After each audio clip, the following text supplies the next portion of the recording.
नालायक। रात अचानक ही पिताजी की तबीयत बिगड़ गई। आहट पाते ही उनका नालायक बेटा उनके सामने था। माँ ड्राइवर बुलाने की बात कह रही थी, पर उसने सोचा कि अब इतनी रात को इतनी जल्दी ड्राइवर कहाँ आ पाएगा।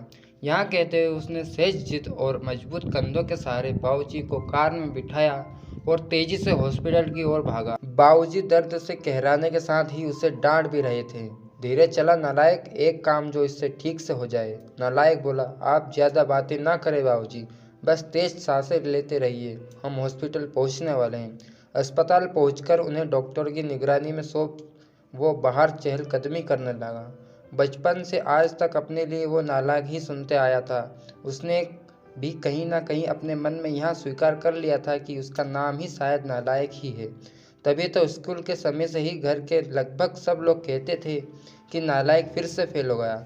नालायक को अपने यहाँ कोई चपरासी भी ना रखे, कोई बेवकूफ़ी इस नालायक को अपनी बेटी देगा। शादी होने के बाद भी वक्त बेवक्त सब कहते रहते कि इस बेचारी के भाग्य फूटे जो इस नालायक के पल्ले पड़ गई। हाँ, बस एक माँ ही है जिसने उसके असल नाम को अब तक जीवित रखा है, पर आज अगर उसके बाबूजी को कुछ हो गया तो शायद वे भी।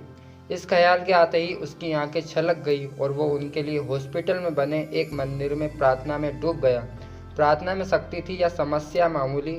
डॉक्टरों ने सुबह सुबह ही बाबूजी को घर जाने की अनुमति दे दी। घर लौटकर उनके कमरे में छोड़ते हुए बाबूजी एक बार फिर चीखे, छोड़ नालायक, तुझे तो लगा हुआ कि बूढ़ा अब लौटेगा ही नहीं। उदास हो उस कमरे से निकला तो माँ से अब रहा नहीं गया। इतना सब तो करता है, बावजूद इसके आपके लिए वो नालायक ही है। विवेक और विशाल दोनों अभी तक सोए हुए हैं। उन्हें अंदाजा तक नहीं है कि रात को क्या हुआ होगा। बहुओं ने भी शायद उन्हें बताना उचित नहीं समझा होगा। यहाँ बिना आवाज़ दिए आ गया और किसी को भी परेशान नहीं किया। भगवान न करे कल को कुछ अनहोनी हो जाती तो, और आप उसे शर्मिंदा करने और डांटने का एक भी मौका नहीं छोड़ते। कहते कहते माँ रोने लगी थी। इस बार बाबूजी ने आश्चर्य भरी नज़रों से उनकी ओर देखा और फिर नज़रें नीची कर ली। माँ रोते रोते बोल रही थी, अरे क्या कमी है हमारे बेटे में? हाँ मानती हूँ पढ़ाई में थोड़ा कमज़ोर था, तो क्या क्या सभी होशियार ही होते हैं?